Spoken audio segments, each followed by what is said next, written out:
Okay, I think we are live. It's preparing here. I just want to make sure we are live.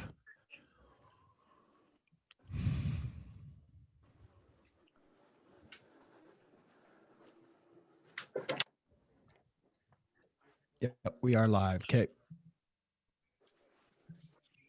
Beautiful.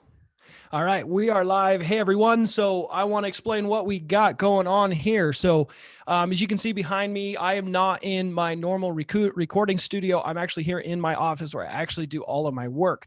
So all these pictures behind me, these are pictures of my students. They're part of my mastery program. What that means is they get full access to me. They get access to my course. And my goal is to get them out of my office and onto the success wall, which is in the main lobby. So as we've got here, Isaac. So let's say hello, Isaac. Hey, how are you guys doing? We'll introduce you here in a second. So Isaac's actually on my wall, right? I don't know if you can see this. Can you see yourself there, Isaac? Yeah, not yet. Now I can. That's there awesome. You are, brother. That is Smiley awesome. mug right there. There we go. So what we've got going on. So my mastery students, they get my attention, they get my focus. That's why I have a limited amount of students that I bring on, because my goal is to make them successful, and that requires time, energy, and focus for me. And so this is what I have for Isaac. He's got access to me through a Facebook group that's for my paid students. That's how he reached out to me. He also has access to me through, the weekly support calls. But I tell my students, if you have a deal on the line, reach out to me because I want you to get that deal. And so I'll drop everything and jump on a call. So that's what we're doing. We got a deal on the line. It can't wait till Wednesday. We got to get an answer today. So let's break this deal down. Let's talk about it. And I'm sure everyone listening here is going to get a ton of value because they're going to see what to do with a deal just like this. And also a shameless plug. If you want to become a mastery student, get put on my wall there, you have to apply. You can't just go buy. You go to dfdmastery.com and you can book a call, right? And apply to be a part of it. So anyways, Isaac, let's jump into the deal. Introduce yourself. Where are you from? All right. I'm Isaac and I'm from Des Moines, Iowa, Midwest, about 4 hours away from Chicago. Yep. Attaboy. So I'm going to say this live. It's going to be recorded for the world to hear. You're one of my favorite students right now. Why do you think that is, brother? Dude, I have no idea. Maybe I'm a little lucky. I don't know. Maybe because I buy into the process. Stop saying that word, lucky. No, sir. So I have this gal, and she always tells me we are blessed. We are never lucky. And a lot of times we're blessed because we do the right things, right? So you're one of my favorite students because the first week in the program, right? You go to work and you got leads and you're like, Zach, I got a deal. I don't know how to deal with land. I don't know how to deal with developments. I don't know how to work these deals, but I'm following the process, and you're negotiating deals from the get-go. And that means that you're doing the work. That's why you're one of my most favorite students, brothers, because you do the work. And I love that, dude. I have so much respect for you. You need to realize that is not always the case. A lot of times I have to message people. Why have I not heard from you? You paid me money. Let's get you on that success wall. And you're the opposite, man. I'm sure I've got a bunch more videos coming out with you on the YouTube video of us working other deals, a land deal and how to negotiate those. And I love that. I love that I get to coach you and you're out there hustling. Like, you are an ideal student. So I appreciate you being that kind of person. No, I appreciate you. Seriously. Okay, well, let's jump in. All right. Okay, you have a lead. Let's start from the beginning. Where did you find this lead? Well, I've been driving around the neighborhood, and I found 2 deals. I was bored one day, Saturday, and I just typed in Craigslist. So I've been doing the driving for dollars, and I typed in Craigslist, and this lead popped up, but it was actually in the area that I was just about to hit this next week on the east side of Des Moines. But I saw it's been listed on Craigslist. Yep, on Craigslist for sale by owner. Interesting. Okay. And the only reason why I typed it in usually is because I was going over there and I just like, okay, I'm on Craigslist. And me and you've talked. I've been trying to. I have bad habits of looking at everything else, workouts, blah, blah, blah. But since this last month, I've been bought in. Don't waste my time searching all these other wholesale videos. Follow Zach Booth's program. Follow wholesaling, trying to educate myself. And I just typed it in, looking around on Craigslist, and I saw it. And then that's how it came up. So it came up, awesome. And I reached out, asked for the address, drove by, and happened quick. And I've always, like you say, you got to be quick to react to it. I'm sitting here. I have a 5-year-old and a 19-month-old. He had soccer actually. And I was like, hey, I can be there right after the game. She's like, yeah. awesome. So if we get interrupted, he's home with the kids, but we're making this work anyway. Yeah, I am. So if you Just see him throw a pillow inside. yelling, shut up, you know why? Exactly. A ball ricocheted off the window or something. That's why. But, yep. So that's what happened. So I got her on the line, and like you say in your class, I went there to visit her, and your structure on negotiation has helped me a lot, even get my foot in the door from my Driving for Dollars list. But went out there, and right away she's like, well, how much are you offering? I'm like, hold on, let me come out and check it out. I can't throw out anything until I see it. Love it. You know, and then so I went out there, and where we're at right now, that was Friday. Went out there, and she's like, hey, I used our negotiation script, just seeing what's her pain point. Why do you want to sell it? Where'd you come up with that price that you had? She has it listed for 80,000. Where'd you come up with that? Why? Okay. And then I kind of try to be a chameleon, blend in with her situation, talk to her. And again, this is one of my newer deals. So there's a lot of questions I don't know, but you don't have to answer them right now, So I was asking her while I'm looking around, and I'm thinking like, man, I got to call Zach. But anyway, how I got to where we're, and that's the goal is to get you to the point where it's like, I know exactly what to do, right? Not let's call Zach. Oh crap. Exactly. Okay. So you're here at this appointment. What do you did you look at what the house might be worth if it was fixed up? Did you look at that up before you went there? Yes, right away. I looked at the ARV. Okay. So how much is that house probably worth fixed up roughly? I mean, obviously it's not going to be 100%, but. Let me see exactly right now. I have so many things. I don't want to lie to you and throw out a random number. I have it on here. Let me double check. That's all right. Let me double check exact estimate. I've been using the Zillow formula, just typing it in. So let me see. I have it actually written down on the kitchen. I'm like you. I'm scrambling all over. I have notes actually, and this has forced me to be organized, which your course has said too. So right now I'm kind of winging it because I just got inside. But let me see. Here it is right now. I'm pulling it up. So the Zestimate is anywhere from 110 to 130. Okay, so 110, we'll say 120, okay? We're going to say this house fixed up's worth 120. She wants $80,000. So you're already pretty darn close to the ballpark, right?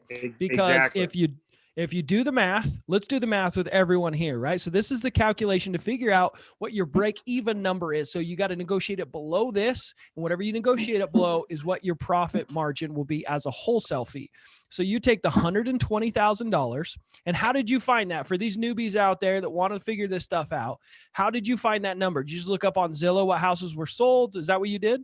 So yeah, I typed in the address on Zillow and I saw the Zestimate, but I used your course too. It talks about it in your course. And even before the course, I just saw, but the ARV times 0.70. I know that like I cover all this stuff in the course. I don't want people to feel like we're just plugging, right? I don't want people to feel like, oh, we're just pitching the course, because honestly, I only have so much room for students. Like I want to add so much value to people. So let's go through this step by step. So you use Zillow, and I know there's some other ways, but that was one of the main ones you used, right? Yep, that's it. Beautiful. And times it by 0.70. Okay, so you times it by point. So I actually like times it by point. So we'll go 120,000, right? So we times it by 0.92. What that does is that gets rid of 8%, right? 8% meaning when someone goes to resell that property, they're going to need to pay closing costs, a real estate agent, and if they used money, a hard money lender or something to fix up the property, that covers that as well. So that brings it down to $110,000, $110,400. And it probably needs a remodel. How much are you estimating the remodel would need to be to get it to be worth that much? I lost you there for a second. Are you there? How much remodel does it need, brother? Yep. I was just moving around. Sorry. How much? So that's the problem I struggle with all the time. And this is one of the questions. So even before I want you to do this because this I'm learning how big is it? But even before that, it just started. Let's back it up. Like I want to stay laser focused here, right? So we don't have to be experts in figuring out how much a house is worth. We don't have to be experts in figuring out how much a remodel is going to cost. Right. Because guess what? What ultimately matters is how much our end investor is willing to pay for it. Right. So we do our best guess. It's a best guess. So I'm going to make my best guess. Right. So Right. what we're going to do, how many bedrooms and how many bathrooms does it have? So it says 2 bedrooms, 1 bath, and it's 960 square feet. Tiny. So Yep. full. So does it need a kitchen? Does it need a bathroom? So that's my question. I don't think it does. It's just an older house, but there's Yeah. a lot of stuff in there. So she has the whole family, and there's like 8 people that live in this small house. That's why they're moving. Okay. That was one of the pain points. So then, but one of my best friends actually bought a house in this neighborhood, and I looked at it after I got this course, and I'm like you said, we're not plugging it, but I drive around that neighborhood. I'm like, oh, this is a neighborhood that could be a gold mine. Well, anyway, he bought his house for 120. I looked on Zillow and saw that 3 months ago it was for sale for 50, 60. So I saw it back, and then he bought it. And he's like, look at it. They did some rework, they put a new deck and everything on it, and it's trimmed up. So that's where I was kind of like, okay. I started comparing it to exactly, it looked like a wholesaler just did this or rehabbed it. Mm-hmm. Does that make sense? So that's where I was at. So we're at 110,400. So I mean, honestly, like a very small house like that, a flipper can go in and fix that thing up for really cheap, really fast, right? So $110,400. That's getting rid of 8% out of what it's worth once it's fixed up. I would imagine that a remodel for that one bathroom, one kitchen, and all new flooring and paint throughout, you're probably going to be $15,000, right? Is a good flipper. That's probably where they're going to be. So I'm going to subtract $15,000 for the remodel cost. Okay. That's going to put us down to $95,000. Your flipper's probably going to want to make $15,000 to $20,000. So we'll say $20,000 to be conservative, right? That puts us down to $75,400 is your break-even number. She's wanting about $80,000. So she is very close to roughly what she should be asking, not what she should be asking, but where your break-even number is. You need to negotiate it below that to be able to assign it. So a lot of people would think, well, why doesn't she just keep it on Craigslist and someone that's going to flip the house finds it? Maybe that would happen. And if that happens, that's probably her best option. That's great. But what you have that she doesn't, you have a list of all of the flippers in your market. You've gone through and done all that work. So now what we need to do is we need to get that property under contract for less than $75,000, right? Because if we can get it under contract for less than that, you can shoot it out to your cash buyer and say, I have an investment opportunity off market. I have a purchase contract that's assignable. I'm selling the purchase contract for a fee, right? And so you send it out, and total acquisition cost for the new buyer, $75,000, which would include 75 to 80,000, right? Which would include your fee plus the total purchase price agreement that you have in place, right? So you have talked to the lady. What have you guys talked about? Does she want a number from you now? Where are you at with talking to her? Yep. So if I would have never gotten out there, I don't think I would have got to where I was at now. I talked to her, and I said, so what is it that you are wanting from the deal? How much? Beautiful. Yep. Guys, girls, listen to that question. What do you want out of this deal? Not how much for the house. It's not about the house. What does she need? What does she want out of this deal? Beautiful, beautiful question. Go ahead. Keep going. Sorry. Here, and then I have a little monster right here. Afro Thunder. Hi, little monster. Say, hello. Up, How are you? Hi. He's 19 months. He's following me all over and pulling out my legs right now. But so I asked how much you want for this deal. And again, I'm buying into the structure. And she looks at me kind of like as much as I can have, And I'm like, so that you're like, and when I first asked that, I'm like, that's a weird question, but it gets them going, gets them talking, Yep. And she's like, why? Well, I owe 59 on the house. So now it's like, I'm walking the house with her. But again, I'm no professional. So it's like, I'm pretending looking at stuff, but I'm really starting to think about my script again, because, I'm not a professional yet, but I'm starting to figure out. And she's like, people are already throwing. Go ahead. Were you going to say something? No, go ahead. Keep going. No, yeah. She was. So anyway, from asking her that, she's like, I don't know. We're just looking for a little bit of money to buy our new house. I said, okay, so why do you guys want to get out of this house? Well, you've been in the house. It's too small for everybody that lives here. I'm like, okay. Well, is there a certain time frame you guys are trying to get out of the house? Is there you guys want to move? Beautiful. Guys, hold on. That question, dude, your questions are spot freaking on. what time frame, because that gets into the why. Because if they tell you a time frame, it's like, well, why that time frame? And you get into a lot of the situation, like, does my lower offer help them or not? If it doesn't, just be like, just good luck, try and get the most you can. I might not be the best offer because I'm going to be too low. So what did she say when you said time frame? She said there is no time frame, and she said that kind of fast. Well, then we keep going back, and then, sorry. So she said that, and then we kept talking a little more, and then she brought it up again. She's like, well, I would like to move, but I'm talking to a realtor to buy my new house. So then I double checked to make sure she doesn't have this property listed. So I saw on Craigslist for sell by owner. I just wanted to make sure I'm not into uncharted territory there. She approved that and said, no, she's not. And then she started talking about, I'm open just as long as I have enough time to get the money I need to find my other house. And that's what landed me to, I'm like, okay. In my head, I'm like, that's not a problem, but that's something I'm going to have to deal with. And that's why I sent you that message.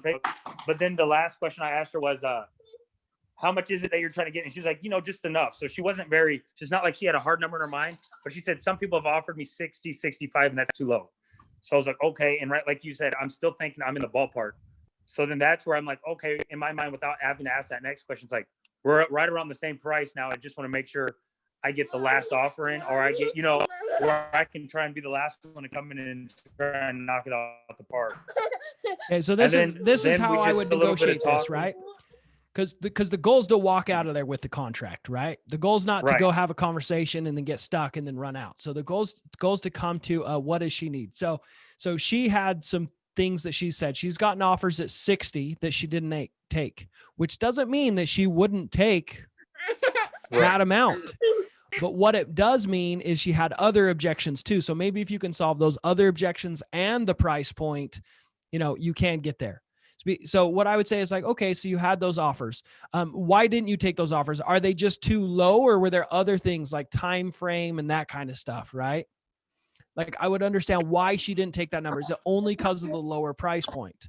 Because if it's only because of the price point, then you say, okay, Mrs. Seller, are you saying that if I offered you that number, you would take that number right now? Because if you said, okay, you didn't take the 60,000, what number, I know you're listed at 80, but that's $20,000 over what people are offering you, right? So you've gotten multiple offers.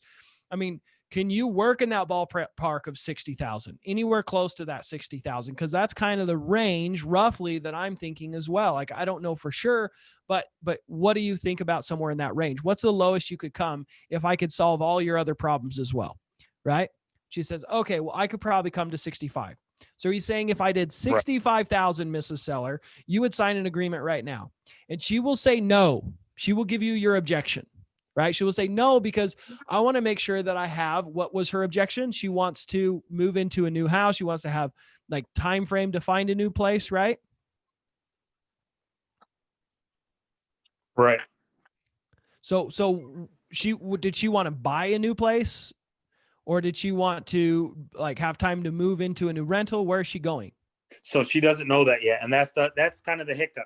She, and I'm like you, going back, I didn't want to leave that, but I could tell we built up rapport, and she was telling me that tomorrow she has people coming to check it out as well. So it's kind of like, I want to rush it and get it done now. Why I have the contract in the car, but I also, and then she started asking questions about, like, what's your company name? What's that? So then it was like, I was like, so there, listen. When anybody ever asks you a question, they're objecting you. Answer the question and be honest. So what's the company name? There is no company name. I'm a private investor. Right. Nice to meet you. Right. Right. That's, and just be like, is that going to keep us from working together if I don't have like a giant company? Oh, no. Oh, okay, good. Right. Whenever they ask you a question, they're objecting you. Answer the question and then respond immediately with the question, because whoever's asking the questions is in charge of the conversation, right? Whoever's asking the questions is leading that negotiations, right? So you're going to respond to those questions and ask questions.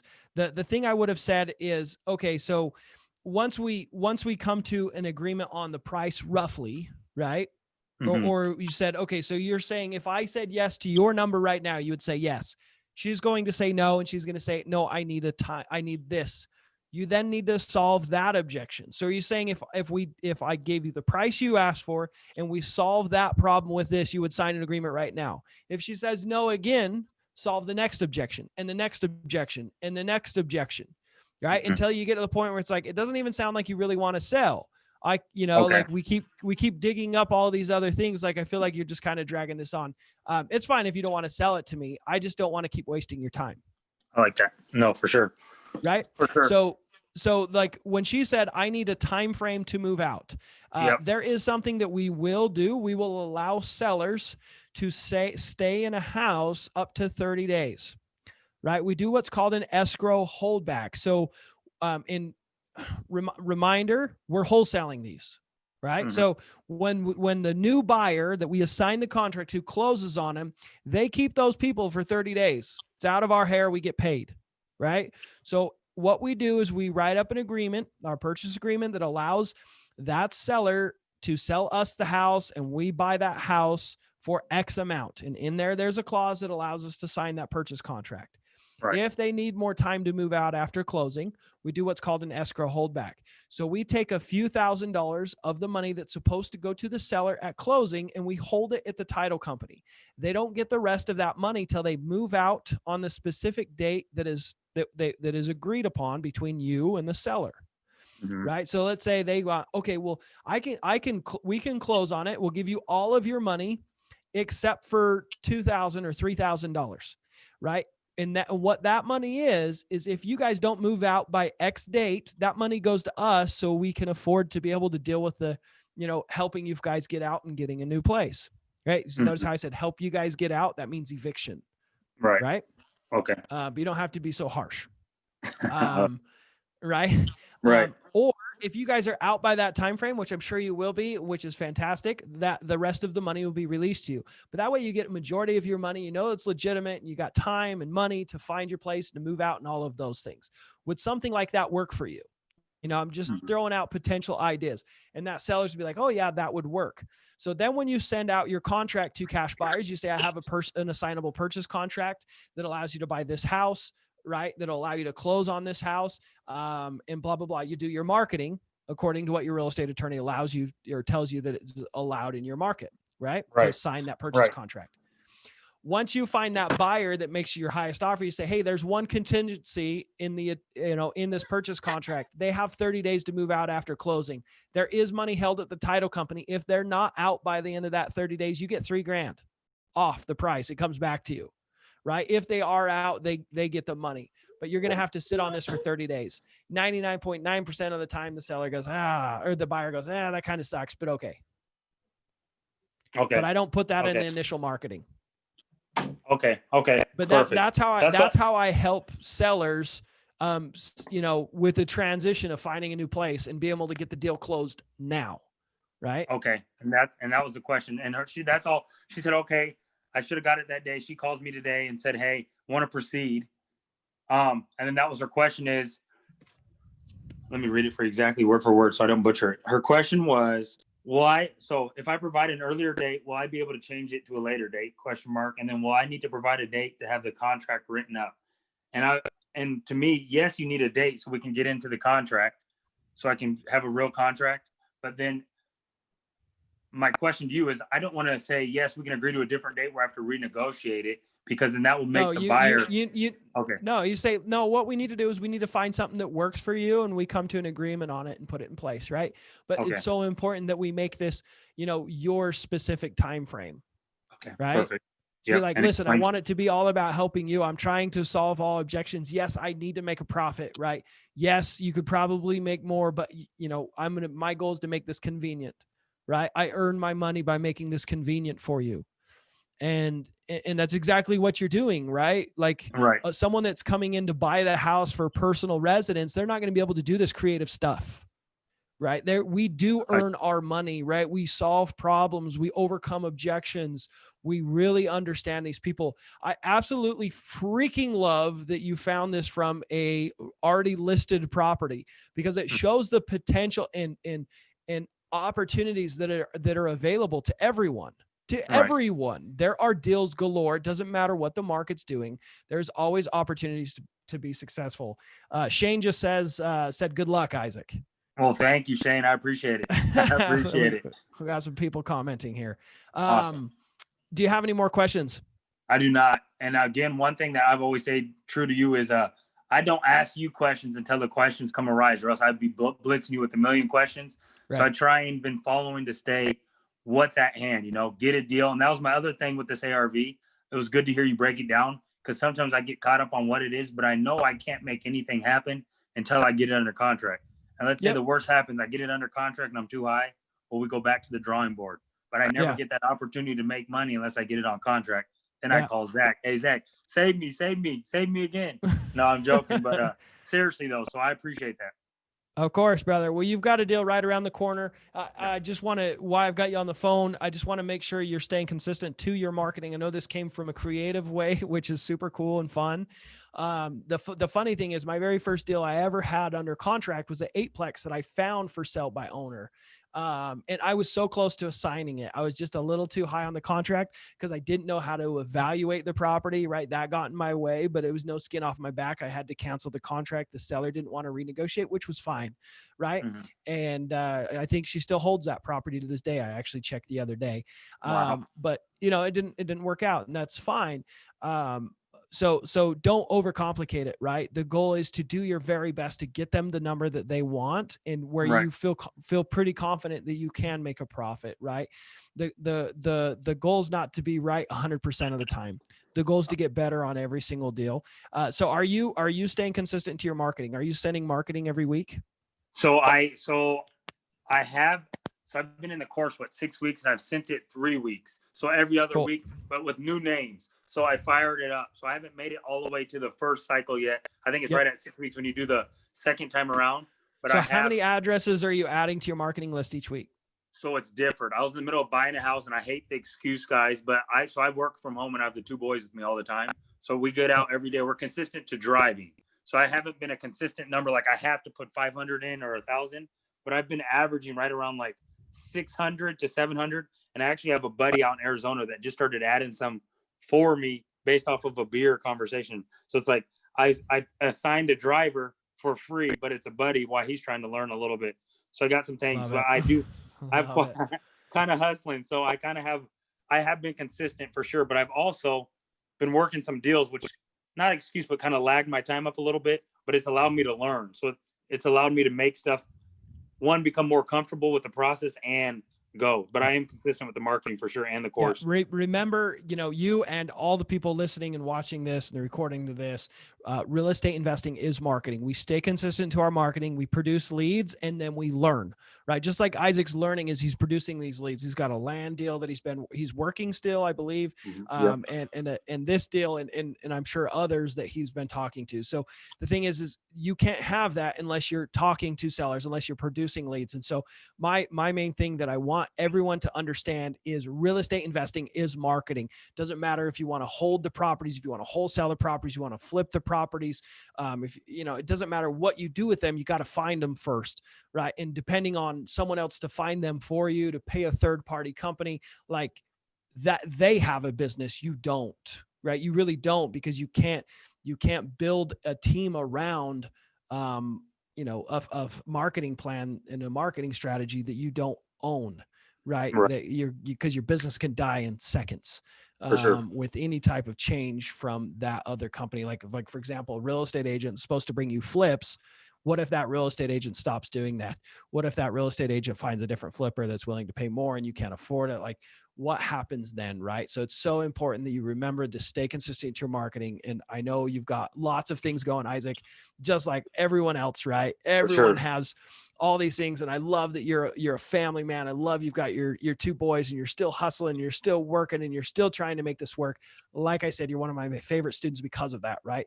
You are not an excuse guy. There are things that happen in our lives and you're adapting and you're making things happen. So hopefully this is an example to other people that they can do it as well. And that was the point of this video, not to plug being a student or anything like that. It was most importantly to help you and jump on a call, but hopefully I can help other people with this time that I spent with you. So I'm going to start doing this from now on. If you guys like this, comment in the section below. I have a lot of calls with my students like this. I'm doing this all the time when we have deals on the line. If you guys want to see more of this kind of stuff, comment below and let me know that you do or don't, or what you liked, what content you would like to see, so I can make this YouTube channel more relative to your needs. So Isaac, you have any more questions? No, dude, I don't. I appreciate you taking the time. Love the wall behind. That's the first time I've seen it. Makes me cool. Feel like a little kid, jittery, humbled. It's nice to see my name, my picture up there, and everybody else, man. And again, did you see the time. Of course, you see the Facebook Live I did today on the Facebook group? I haven't yet. I just saw it posted up before I got on this. Yeah, so I'm going to start doing accountability Mondays. So I actually took oh my gosh, Thomas out of Portland. I took him off this wall and put him on the success wall today. Right. Wow. He just did his first deal. He made 28 grand. So I'm sure I'm going to be moving you out of here into the other room here shortly. Dude, that is awesome. I saw the blue check last night. I'm like, wow, I almost jumped out of bed. I was like, 28. No, that's awesome, dude. Yeah, it's freaking awesome. It's good stuff. Well, I appreciate it, Zach. I really do. And I'll let you know. Okay, buddy. We'll talk. All right. Sounds good, brother. Talk soon. All right. Thanks. All right. Bye, everyone. God bless.